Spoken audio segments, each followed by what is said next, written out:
ಬಿಜೆಪಿಯವರೇ, ನೀವು ಕರ್ನಾಟಕದ ಜನರಿಗೆ ದ್ರೋಹ ಮಾಡ್ತಾ ಇದ್ದೀರಿ ಅಂತಕ್ಕಂಥ ಮಾತುಗಳನ್ನು ಹೇಳಬೇಕಾಗ್ತದೆ.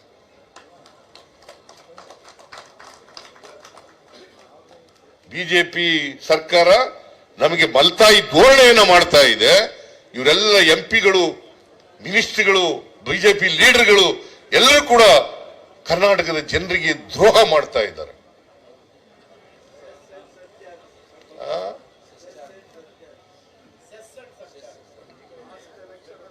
This is an hard truth. These are all based on facts. No, anybody can verify the documents of the government. Nam document beda. You please verify the documents of government of Karnataka, government of India. Budgetary documents, budget documents. You please verify.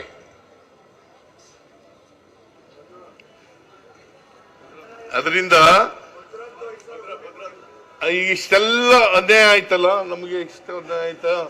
ಒಟ್ಟು ಅನ್ಯಾಯ ಆಗಿರೋದು ನಮಗೆ 1,87,787 ಕೋಟಿ. ಎಷ್ಟು? ಕಳೆದ 8-9 ವರ್ಷಗಳಲ್ಲಿ ನಮಗೆ ಕರ್ನಾಟಕ ರಾಜ್ಯಕ್ಕೆ ಅನ್ಯಾಯ ಆಗಿರತಕ್ಕಂಥ ಒಟ್ಟು ಹಣ ಎಷ್ಟು? 1,87,000 ಕೋಟಿ. ಚಿಲ್ಲರೆ ಬಿಟ್ಬಿಡ್ತೀನಿ ನಾನು, ಅದು ಹೇಳ್ತೀನಿ. 1,87,000 ಕೋಟಿ. ಗೊತ್ತಾಯ್ತಾ ಭವ್ಯ? ಯಾಕೆ ನೀನು ಹೋಗಿದ್ದೆ ಟಿವಿ ಚಾನೆಲ್ಗೆ ನೋಡಿದೆ. 1,87,000. ನಾಗರಾಜ ಯಾದವ ಎಲ್ಲಿ ಎದ್ದುಂಟಾಗವನೇವ? 1,87,000 ಕೋಟಿ ಒಟ್ಟು ನಷ್ಟ ಆಗಿರ್ತಕ್ಕಂಥದ್ದು. ಎಷ್ಟು? 1,80,000 crores, 87,000 crores.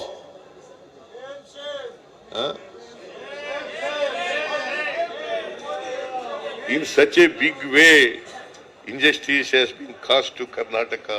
Can we keep quiet? Should we not agitate? Should you not protect the interest of Karnataka? Should you not protect the interest of Kannadigas? Is it not our duty? That is why you are doing. ಗೊತ್ತಾಯ್ತೇನ್ರಪ್ಪ? ಆಮೇಲೆ ಬರಗಾಲ ಬಂತು. ಕರ್ನಾಟಕದಲ್ಲಿ ಬರಗಾಲ ಇದೆ. 236 ತಾಲೂಕುಗಳಲ್ಲಿ 223 ತಾಲೂಕುಗಳನ್ನ ಬರಗಾಲ ಅಂತ ಘೋಷಣೆ ಮಾಡಿದ್ರು. 220. ಅದರಲ್ಲಿ ಸಿವಿಯರ್ ಡ್ರಾಟ್ ಇರ್ತಕ್ಕಂಥದ್ದು 196 ತಾಲೂಕು. 236 ತಾಲೂಕುಗಳಲ್ಲಿ ಸಿವಿಯರ್ ಡ್ರಾಟ್ ಇರ್ತಕ್ಕಂಥದ್ದು 196 ತಾಲೂಕು. 223 ತಾಲೂಕುಗಳನ್ನ ಬರಗಾಲ ಅಂತ ಘೋಷಣೆ ಮಾಡಿದ್ವಿ. ಇದು ನಾವು ಮೆಮೊರಾಂಡಮ್ ಕೊಟ್ಟದ್ದು ಸೆಪ್ಟೆಂಬರ್ ತಿಂಗಳಲ್ಲಿ. ಸುಮಾರು 5 ತಿಂಗಳಾಯ್ತಾ ಬಂತಲ್ವಾ? ಕೇಂದ್ರ ಸರ್ಕಾರದಿಂದ ಸೆಂಟ್ರಲ್ ಟೀಮ್ ಬಂತು. ಅವರೆಲ್ಲ ಇನ್ಸ್ಪೆಕ್ಷನ್ ಮಾಡಿದ್ರು, ರಿಪೋರ್ಟ್ ಕೊಟ್ಟರು ಕೇಂದ್ರ ಸರ್ಕಾರಕ್ಕೆ. ನಮ್ಮ ಮಂತ್ರಿಗಳು ಕೃಷ್ಣ ಬೈರೇಗೌಡ, ಚಲುವರಾಯಸ್ವಾಮಿ, ಆಮೇಲೆ ನಮ್ಮ ಯಾರು ಪ್ರಿಯಾಂಕ್ ಖರ್ಗೆ ಎಲ್ಲ ಹೋದ್ರು. ಪಾಪ ಇವ್ರಿಗೆ ಅವ್ರನ್ನ ಮೀಟ್ ಮಾಡಕ್ಕೂ ಅವಕಾಶ ಕೊಡ್ಲಿಲ್ಲ. ಕೊನೆಗೆ ಹೇಗೋ ಕಷ್ಟಪಟ್ಟು ಕೃಷ್ಣ ಬೈರೇಗೌಡ, ಪ್ರಿಯಾಂಕ್ ಖರ್ಗೆ ಅಗ್ರಿಕಲ್ಚರ್ ಮಿನಿಸ್ಟರ್ನ ಭೇಟಿ ಮಾಡಿದ್ರು. ಚಲುವರಾಯಸ್ವಾಮಿ ಇರ್ಲಿಲ್ಲ, ಇವ್ರು ಮಾತ್ರ ಇಬ್ಬರೇ ಹೋಗಿದ್ರು, ಇವರಿಬ್ಬರಿಗೆ. ಆಮೇಲೆ ನಾನೇ ಡಿಸೆಂಬರ್ 20ನೇ ತಾರೀಕು ನಾನು ಕೃಷ್ಣ ಬೈರೇಗೌಡ ಪ್ರೈಮ್ ಮಿನಿಸ್ಟರ್ ಹತ್ರ ಅಪಾಯಿಂಟ್ಮೆಂಟ್ ತಗೊಂಡು, ಅಮಿತ್ ಶಾ ಅವ್ರ ಹತ್ರ ಅಪಾಯಿಂಟ್ಮೆಂಟ್ ತಗೊಂಡು ಭೇಟಿ ಮಾಡಿದ. ಡಿಸೆಂಬರ್ 20ನೇ ತಾರೀಕು I, along with Mr. Krishna Bairegowda, who is a minister in charge of revenue, we met Prime Minister of this country, Sri Narendra Modi ji, and also Amit Shah, who is a Home Minister of this country, and he is also chairman of this relief, drought relief, high level committee. ಅವ್ರು ಏನ್ ಹೇಳಿದ್ರು, ನರೇಂದ್ರ ಮೋದಿ ಅವರು ಹೇಳಿದ್ರು, ನಾನು ಹೇಳ್ತೀನಿ ಎಲ್ಲ ಇವ್ರಿಗೆ ಅಮಿತ್ ಶಾ ಅವ್ರಿಗೆ ಹೇಳ್ತೀವಿ ಅಂತಂದ್ರು. ಆಮೇಲೆ ಅಮಿತ್ ಶಾ ಅವ್ರನ್ನ ಭೇಟಿ ಮಾಡಾಗ ಏನ್ ಹೇಳಿದ್ರು, 20ನೇ ತಾರೀಕು ಭೇಟಿ ಮಾಡಿದ್ವಿ, ಡಿಸೆಂಬರ್ 20ಕ್ಕೆ, 23ಕ್ಕೆ ಮೀಟಿಂಗ್ ಕರೆದು ನಾವು ಒಂದು ತೀರ್ಮಾನ ಮಾಡ್ತೀವಿ ಅಂತ ಹೇಳಿದ್ರು. 23ಕ್ಕೆ ಡಿಸೆಂಬರ್ 23ಕ್ಕೆ ಮಾಡ್ತೀವಿ. ಇವತ್ತಿನವರಿಗೆ ಒಂದು ಮೀಟಿಂಗ್ ಕರೆದಿದ್ರಂತೆ, ಅದು ಮುಂದಕ್ಕೆ ಹೊಂಟೋಯ್ತು. ಆಮೇಲೆ ಇವತ್ತಿನವರಿಗೆ ಮೀಟಿಂಗ್ ಆಗಿಲ್ಲ. ಇವತ್ತಿನವರಿಗೆ ಮೀಟಿಂಗ್ ಆಗಿಲ್ಲ. ಮೀಟಿಂಗ್ ಆಗದೇ ಇರೋದ್ರಿಂದ ನಮಗೆ NDRF ನಿಂದ ₹1 ಬಂದಿಲ್ಲ. Is it not an injustice? ₹1 5 ತಿಂಗಳಾಯ್ತಾ ಬಂತು, ಇವತ್ತಿನವರಿಗೆ ₹1 ಬಂದಿಲ್ಲ.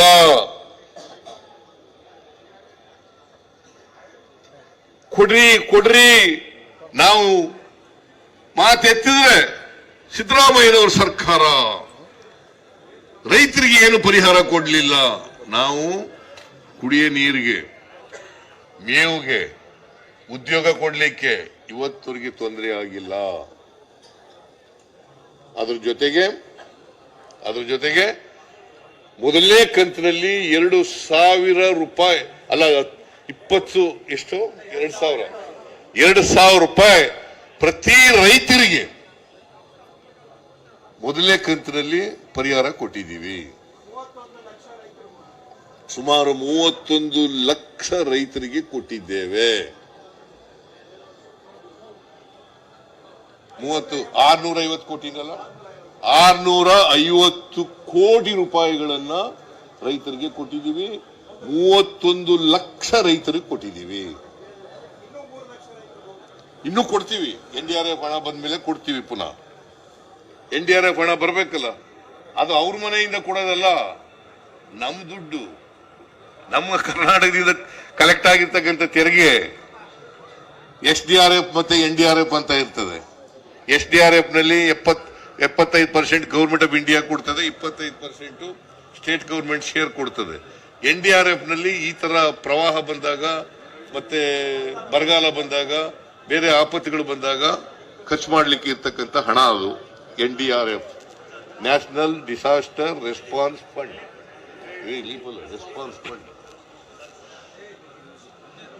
National disaster response fund, NDRF. SDRF, state disaster response fund. So ನಾವು ಅದರಲ್ಲಿ ಈಗ SDRF ಫಂಡ್ ನಲ್ಲಿ ಎಲ್ಲ ಡಿಸಿಗಳ ಹತ್ರ 800 ಕೋಟಿ ರೂಪಾಯಿ, ಎಷ್ಟಪ್ಪ, 870 ಕೋಟಿ ರೂಪಾಯಿಗಳು ಅವರ PD ಅಕೌಂಟ್ ನಲ್ಲಿದೆ. ಕುಡಿಯ ನೀರು ಕೊಡ್ಲಿಕ್ಕೆ, ಮೇವು ಕೊಡ್ಲಿಕ್ಕೆ, ಇದಕ್ಕೋಸ್ಕರ 870 ಕೋಟಿ ರೂಪಾಯಿ.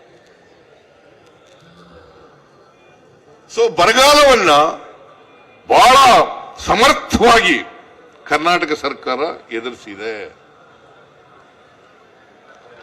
ನಾವು we are waiting for the release of NDRF fund to Karnataka because we are facing severe drought in Karnataka. ಕೊಟ್ಟಿಲ್ಲ ಇವತ್ತಿನವರಿಗೆ, ಅದು ಕೊಡಿಸ್ರಿ mister Yediyurappa, mister Basavaraj Bommai and 26-27 ಜನ MP ಗಳು ಈಗ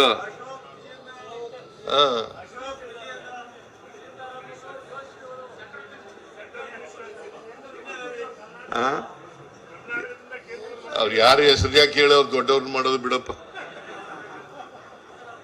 ಕೊಟ್ಟಿಲ್ಲ ಇವತ್ತಿನವ್ರಿಗೆ, ₹1 ಕೊಟ್ಟಿಲ್ಲ. ಇದು ಹೇಳ್ಬೇಕಾ ಬೇಡ? should they not raise their hands, raise their voice? ನಿಮಗೆ ಜನ ಓಟ್ ಕೊಟ್ಟಿರೋದು ಕಳಿಸಿರೋದು ಯಾಕೆ ಮತ್ತೆ? ತಲೆ ಕುಣಿಸಕ ಹಿಂಗೆ ತಲೆ ಅಲ್ಲಾಡ್ಸಕ್ಕ ಹಿಂಗೆ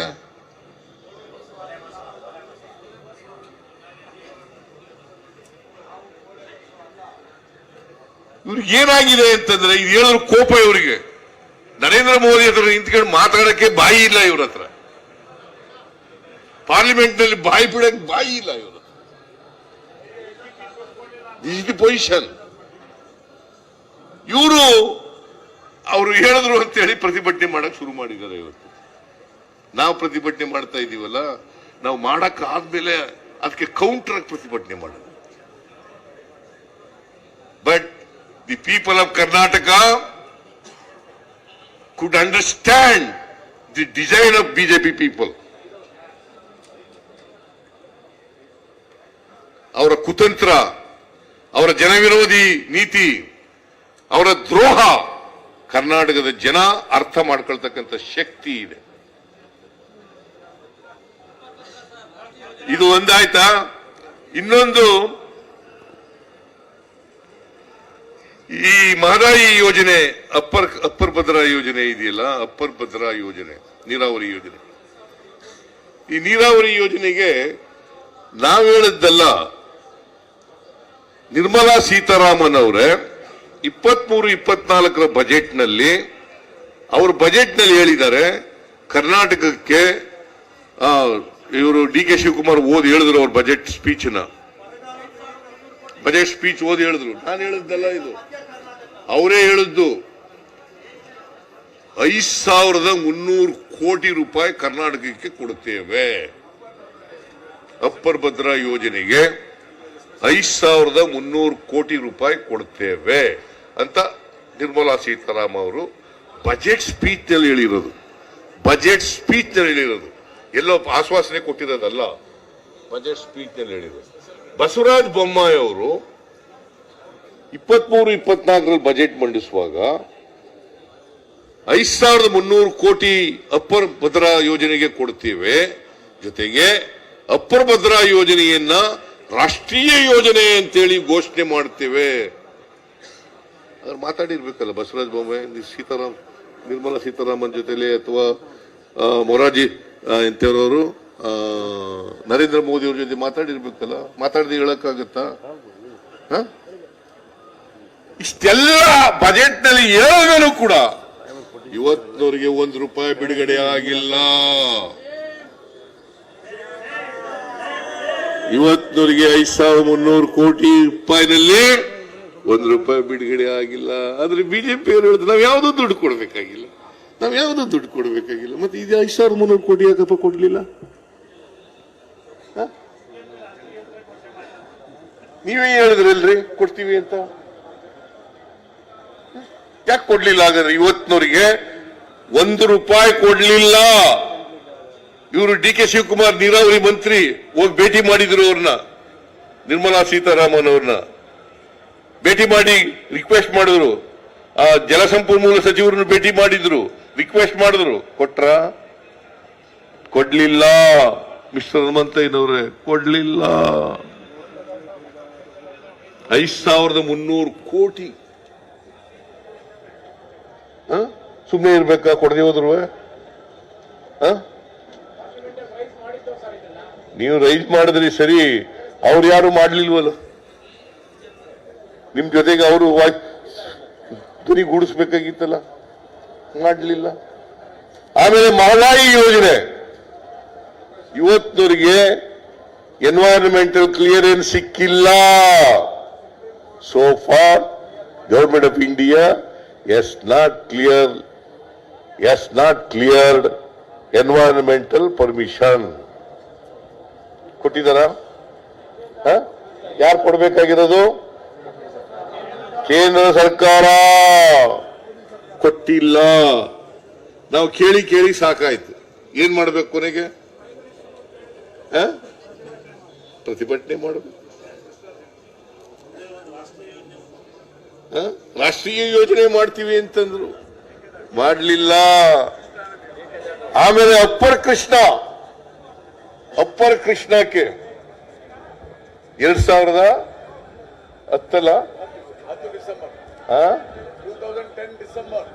2010 ಡಿಸೆಂಬರ್ ಅವಾರ್ಡ್ ಆಯ್ತು. ಇವತ್ತವರಿಗೆ ಗೆಜೆಟ್ ನೋಟಿಫಿಕೇಶನ್ ಮಾಡಲಿಲ್ಲ. ಪಾಪ ಉತ್ತರ ಕರ್ನಾಟಕದ ಜನ ಎಲ್ಲರೂ ಕೂಡ ಶುರು ಮಾಡಿ ಬೇಗ ಮುಗಿಸಿ ಅಂತ ಹೇಳ್ತಾರೆ. ಎಲ್ಲಿ ಮಾಡೋದು? ಇಲ್ಲಿ ಕೇಂದ್ರ ಸರ್ಕಾರ ಗೆಜೆಟ್ ನೋಟಿಫಿಕೇಶನ್ ಮಾಡಿಲ್ವಲ್ಲ. ಮಾದಾಯಿಗೆ ಗೆಜೆಟ್ ನೋಟಿಫಿಕೇಶನ್ ಮಾಡಿದ್ರು, ಅದು ಎನ್ವೈರನ್ಮೆಂಟಲ್ ಕ್ಲಿಯರೆನ್ಸ್ ಕೊಡ್ಲಿಲ್ಲ. ಮೇಕೆದಾಟು ನಾವು ಪಾದಯಾತ್ರೆ ಎಲ್ಲ ಮಾಡಿದೆವು, ಕೊಡ್ರಿ. ಇದನ್ನ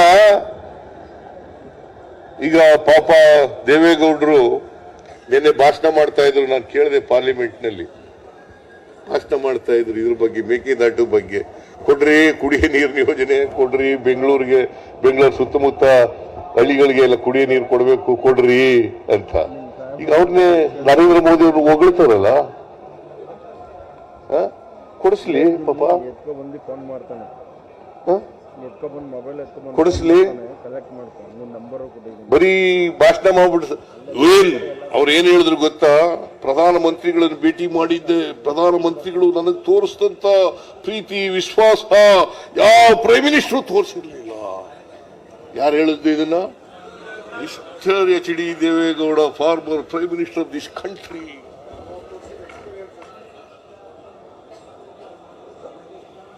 ಕೊಡಿಸ್ಲಿ. ಮೇಕೆದಾಟು ಇದು balancing reservoir. In fact, the advocate appeared for Tamil Nadu. He himself said it. ಅದು ಮೇಕೆದಾಟು ಮಾಡ್ರಿ ಅಂತ. ಬ್ಯಾಲೆನ್ಸಿಂಗ್ ರಿಸರ್ವಾಯರ್ ಮಾಡಿ ಅಲ್ಲಿ 67 TMC ನೀರನ್ನ ಶೇಖರಣೆ ಮಾಡ್ಕೊಂಡಾಗುತ್ತೆ. ತಮಿಳುನಾಡಿಗೂ ಅನುಕೂಲ ಆಗುತ್ತೆ, ಕರ್ನಾಟಕಕ್ಕೂ ಅನುಕೂಲ ಆಗ್ತದೆ ಅಂತ ಹೇಳಿದ್ರು. ವಿದ್ಯುತ್ ಶಕ್ತಿ ತಯಾರು ಕೂಡ ಮಾಡ್ಲಿಕ್ಕೆ ಸಾಧ್ಯ ಆಗ್ತದೆ ಅಂತ ಹೇಳಿದ್ರು. ಆದ್ರೆ ಇವತ್ತವರೆಗೆ ಪರ್ಮಿಷನ್ ಕೊಡ್ಲಿಲ್ಲ. ಎಲ್ಲ ವಿಚಾರಗಳನ್ನ ಇಟ್ಕೊಂಡು ಇವತ್ತು ಪ್ರತಿಭಟನೆಯನ್ನ ಅನಿವಾರ್ಯವಾಗಿ ಇಂತಹ ಒಂದು ಐತಿಹಾಸಿಕ ಪ್ರತಿಭಟನೆಯನ್ನ ಕಾಂಗ್ರೆಸ್ ಸರ್ಕಾರ ಮಾಡ್ತಾ ಇದೆ. ಆಮೇಲೆ ರಾಯಚೂರಿನಲ್ಲಿ ಏಮ್ಸ್ ಕೊಡ್ತೀವಿ ಅಂತ ಹೇಳಿದ್ರು. ಮರ್ತ್ಬಿಟ್ಟಿದ್ದೆ ಬೋಸರಾಜ್. ಏಮ್ಸ್ ಕೊಡ್ತೀವಿ ಅಂತಂದ್ರು. 3 ಪತ್ರ ಬರೆದು ನಾನು ಈ ಸಾರಿ ಚೀಫ್ ಮಿನಿಸ್ಟರ್ ಆದ್ಮೇಲೆ 2 ಪತ್ರ ಬರೆದೆ, ಏಮ್ಸ್ ಕೊಡ್ರಿ ರಾಯಚೂರಿನಲ್ಲಿ ಅಂತ. ಎಲ್ಲಿ ಶರಣ್ ಪ್ರಕಾಶ್? ಬರೆದಿದ್ದೀನ ಇಲ್ಲ?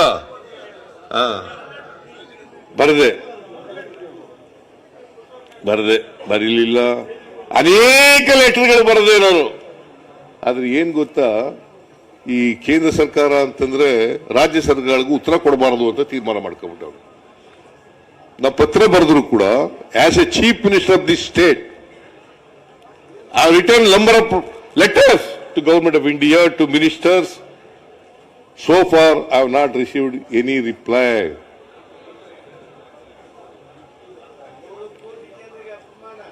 ಅದು ಸ್ಟೆಪ್ ಮದರ್ಲಿ ಆಟಿಟ್ಯೂಡ್ ಇಲ್ವಾ? ತಿರಸ್ಕಾರ ಮನೋಭಾವನ ಇಲ್ವಾ ಇದು?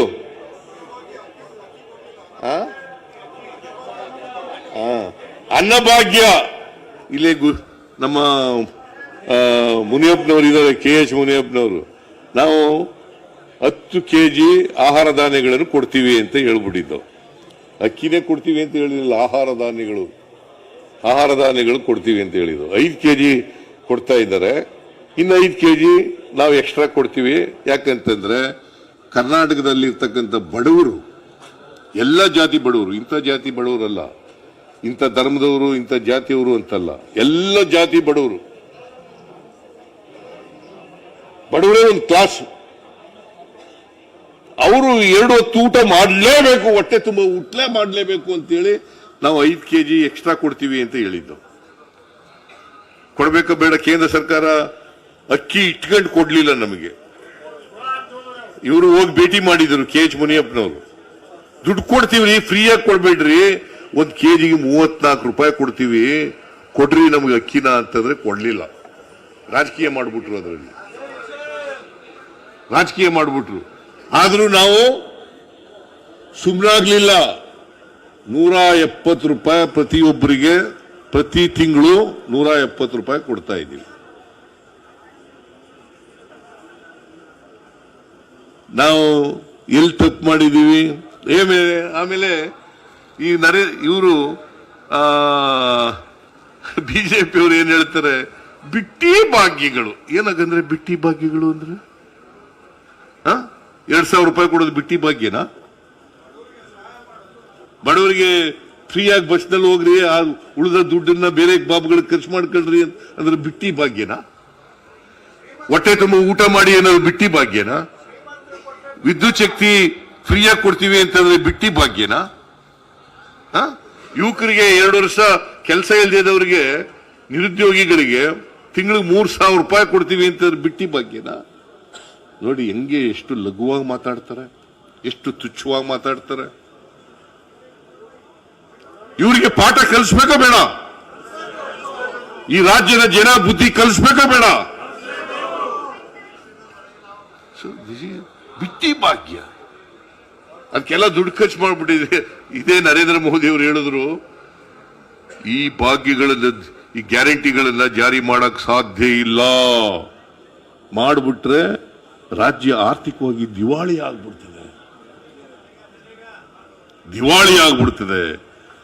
ನಾವು 8 ತಿಂಗಳೊಳಗಡೆ ಎಲ್ಲ 5 ಗ್ಯಾರಂಟಿಗಳನ್ನ ಜಾರಿ ಮಾಡಿ ರಾಜ್ಯದ ಆರ್ಥಿಕ ಪರಿಸ್ಥಿತಿಯನ್ನು ಕೂಡ ಸುಭದ್ರವಾಗಿ ಇಟ್ಟಿದ್ದೇವೆ. ಏನ್ ಮಾಡಿದ್ದೀವಿ? ರಾಜ್ಯದ ಆರ್ಥಿಕ ಪರಿಸ್ಥಿತಿ, ರಾಜ್ಯವನ್ನ ದಿವಾಳಿ ಆಗಕ್ಕೆ ಬಿಟ್ಟಿಲ್ಲ.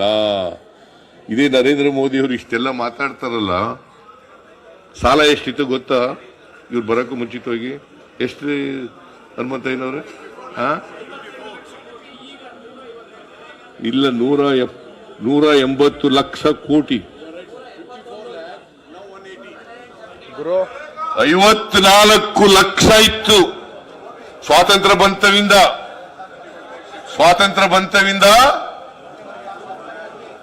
ಎಷ್ಟು ಲಕ್ಷ ಇತ್ತು? 54 ಲಕ್ಷ. ಟುಡೇ ನಿಮ್ಮ ನಿರ್ಮಲಾ ಸೀತಾರಾಮನ್ ಬಜೆಟ್ ಘೋಷಣೆ ಮಾಡಿರೋದು ಈ ವರ್ಷದ ಕೊನೆಗೆ 180 ಲಕ್ಷ ಕೋಟಿ. 180 ಲಕ್ಷ ಕೋಟಿ ಅಂತಂದ್ರೆ ಇವ್ರು ಬಂದ ಮೇಲೆ 10 ವರ್ಷದಲ್ಲಿ ಎಷ್ಟು ಸಾಲ ಮಾಡಿದ್ರು? 54 ಮೈನಸ್ 180 ಎಷ್ಟಾಯ್ತು? 126. ಎಷ್ಟು? ಸುಮಾರು 130 ಲಕ್ಷ ಕೋಟಿ ಸಾಲವನ್ನ ಮಿಸ್ಟರ್ ನರೇಂದ್ರ ಮೋದಿ ಮಾಡಿದ್ದಾರೆ. ದಿವಾಳಿಯಾಗಿರೋದು ಕರ್ನಾಟಕನ?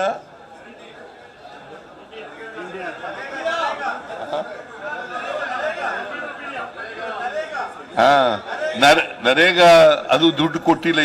ಏನಪ್ಪಾ, ಇಲ್ಲ ಪ್ರಿಯಾಂಕಾ ಬಂದಿಲ್ವಾ? ಪ್ರಿಯಾಂಕ್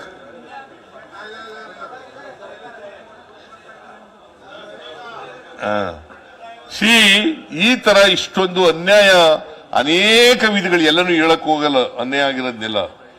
ಇಡೀ ಮಂತ್ರಿ ಮಂಡಲ,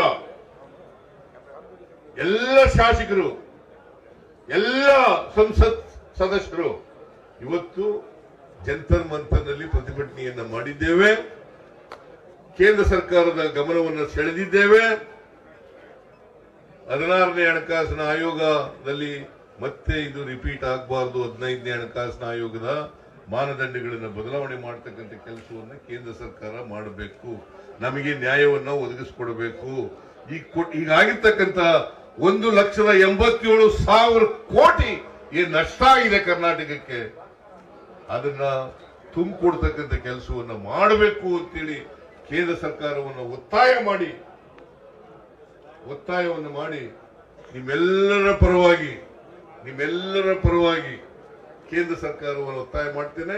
ಕರ್ನಾಟಕದ 7 ಕೋಟಿ ಜನರ ಪರವಾಗಿ ಒತ್ತಾಯವನ್ನು ಮಾಡ್ತೇನೆ.